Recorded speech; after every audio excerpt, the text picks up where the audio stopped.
Bueno, muy buenas noches para todos.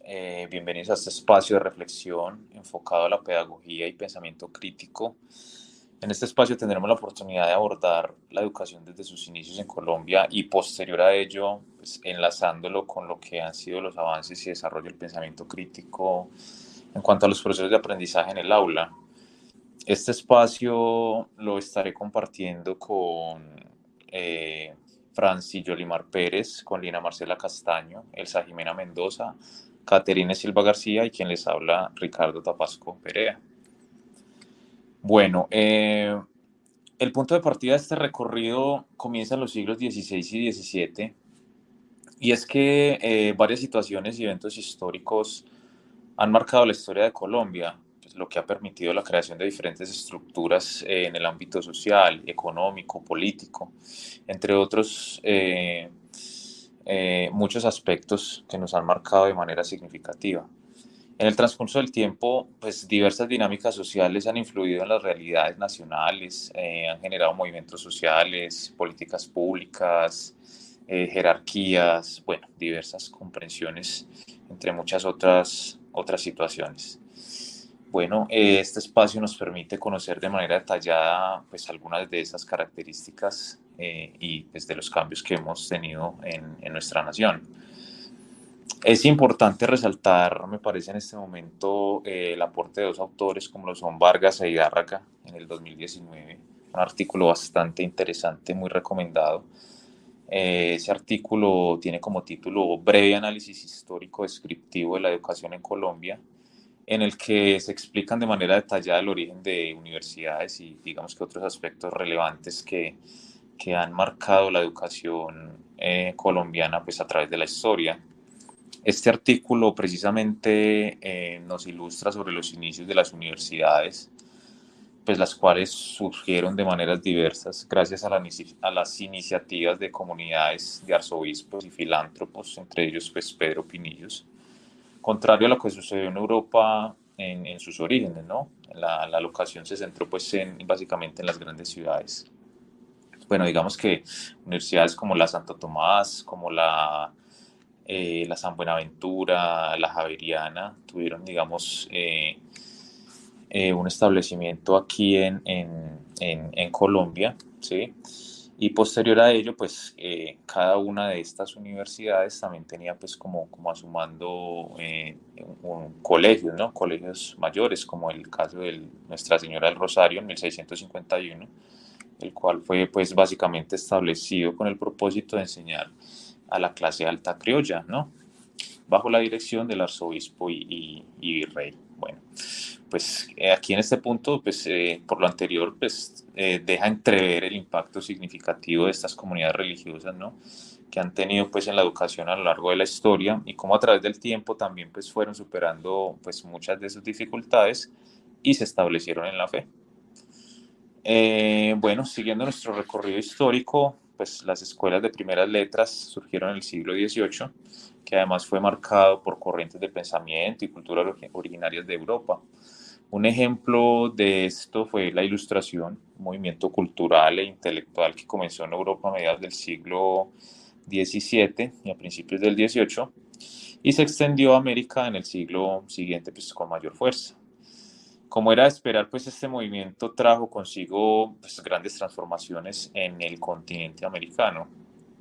En este sentido, pues digamos que la divulgación de la ciencia, de las letras, pues debería ser un enfoque de educación, eliminando el estilo escolástico y promoviendo los conocimientos útiles pues, de determinadas disciplinas experimentales como proyecto académico.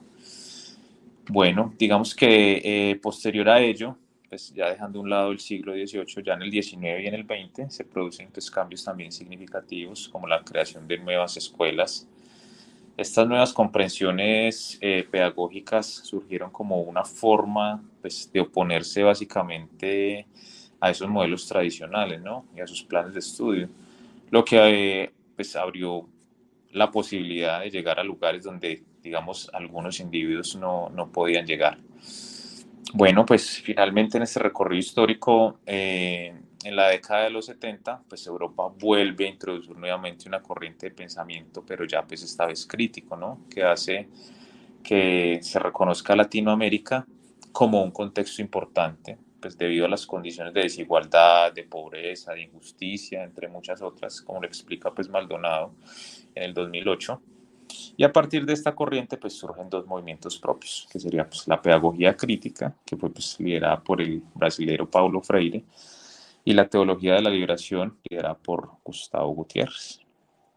Bueno, de esta manera pues le doy paso a mi compañera Caterine Silva, que nos va a ampliar un poco este conocimiento sobre lo que es el pensamiento crítico. Entonces, adelante, Caterine. Claro que sí. Bueno, cuando hablamos de creamos nuestro mismo punto de vista. Y es que realmente esto es lo que busca el pensamiento crítico, que nosotros podamos, por medio de nuestra experiencia, de lo que hemos conocido por medio de la investigación, dar una percepción que amplíe el conocimiento.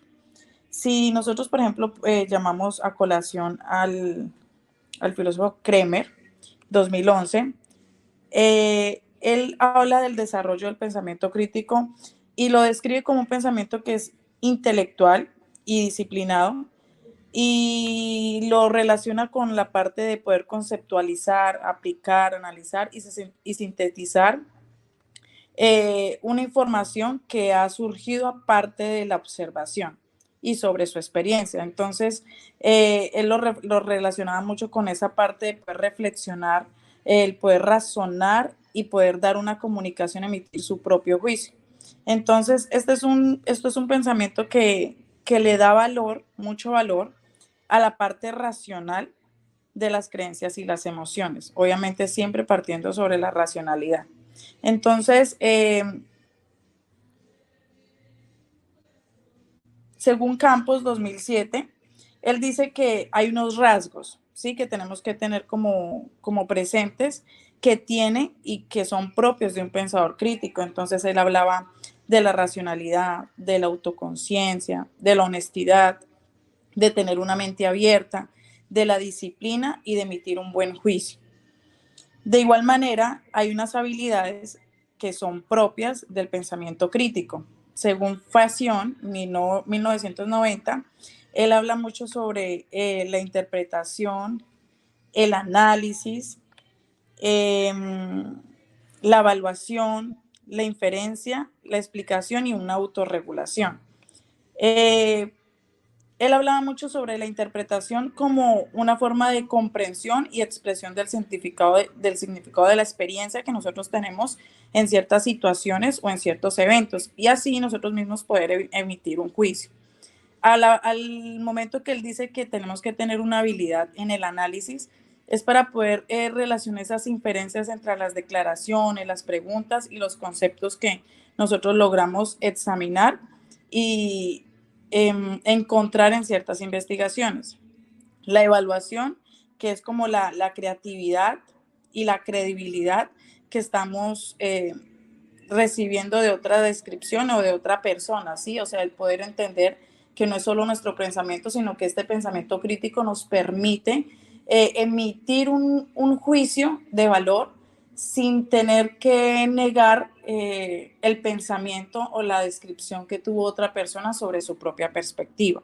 Entonces, realmente es algo muy importante, es un campo en el que todo investigador debería tener esas cualidades para poder ejercer realmente un pensamiento crítico de la manera adecuada, como lo hablan los autores que mencioné anteriormente. Ya vamos a hablar pues más adelante sobre la formación de maestros y el desarrollo de la pedagogía crítica. Para ello le doy paso a mi compañera Franci. Adelante, compañera. Gracias, profe. Continuando con el tema, en lo expuesto por Gabriela Osenbach, la formación de los maestros en Iberoamérica ha sido un proceso fundamental para la consolidación de la educación pública. Ya estamos en este lapso en el siglo XIX. En este periodo, la necesidad de contar con un número elevado de docentes primarios coincidió con el desarrollo de la pedagogía como una disciplina científica, lo cual llevó a la creación de las escuelas normales, que se establecieron para formar a los maestros en métodos de enseñanzas más modernos y efectivos. América Latina fue entonces la receptora de diversas corrientes pedagógicas que circulaban en Europa y en Estados Unidos, adaptándolas a sus propias realidades y tradiciones. Entonces, durante este siglo XIX se promovieron principios de enseñanza mutua, mientras que en la segunda mitad se difundieron las ideas pestalozzianas y positivistas. Entonces, ¿pero qué son esas ideas pestalozzianas? Son las teorías y prácticas educativas desarrolladas por el pedagogo suizo Johann Pestalozzi, que indicaba lo siguiente. Él decía que la importancia de desarrollar todas las facetas del individuo, como las emociones, la moralidad, el intelecto y las habilidades prácticas de cada uno, estaba la clave para el aprendizaje. Que los niños desde muy pequeños aprenden mejor cuando están involucrados en el proceso educativo y pueden experimentar y manejar objetos. Reconoció la importancia de adaptar la educación a las necesidades y capacidades individuales de cada niño y propuso que la enseñanza debe ser flexible y considerar las diferencias individuales, entre otras. En nuestro país no fue ajeno lo ocurrido con los demás países. En sus inicios la educación estaba marcada por un enfoque elitista, donde la formación de los docentes se limitaba a un grupo selecto, lo que generaba desigualdades al acceso de la educación. Continuando entonces en el siglo XXI, la formación de los maestros ha enfrentado nuevos desafíos como la incorporación de tecnologías, la necesidad de la educación más globalizada. Lo importante acá es resaltar para Maldonado que la pedagogía crítica es una corriente pedagógica que se originó bajo la influencia de las escuelas de Frankfurt y Budapest, que destacaba en lo fundamental que era la crítica al positivismo e incorporación del docente como un investigador, la confianza en la educación como un proyecto esperanzador para los sectores sociales más pobres, la preeminencia del ser humano y la invocación del lenguaje como opción del redescubrimiento individual y social. Todo esto basado en las resistencias de las hegemonías de lo pedagógico, político y la participación social de esa época.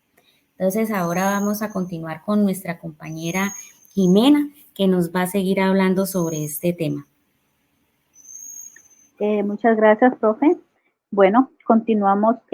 ¿Cómo desarrollar el pensamiento crítico en los estudiantes? Bueno, desarrollar un pensamiento crítico en los estudiantes, pues es muy fundamental para su formación integral y su capacidad de participar activamente en la sociedad. Según Maldonado, 2008, en su obra Pedagogías Críticas, nos comenta que hay varias estrategias y enfoques que se pueden utilizar para fomentar ese tipo de pensamiento en el aula y que siempre debe ser un proceso continuo y de práctica y aprendizaje. Él nos menciona aquí algunas estrategias como son fomentar la duda y el cuestionamiento. Esto se logra pues a través de algunos debates, discusiones en grupo y el análisis de diferentes perspectivas sobre un mismo tema.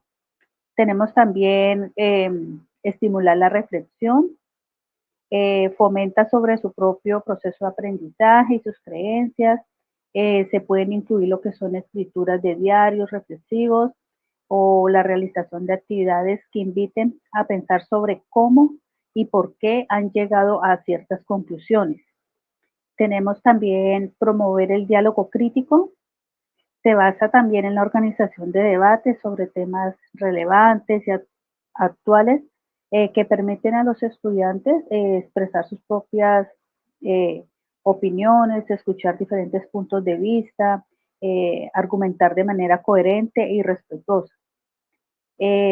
Otro puntico desarrollar habilidades de análisis, como son utilizar textos complejos y diversos, pedir a los estudiantes que los analicen en su profundidad, pues para sí mismo, pues que se haga la valoración crítica.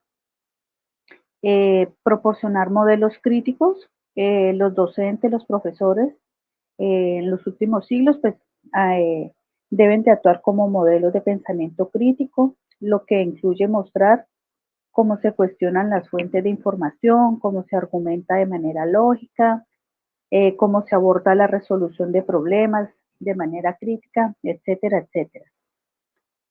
Otro punto es crear un ambiente de apoyo. En el ambiente del aula siempre debe pues existir un ambiente que sea abierto, de diálogo respetuoso, donde las opiniones puedan ser expresadas y debatidas sin temor a ser censuradas.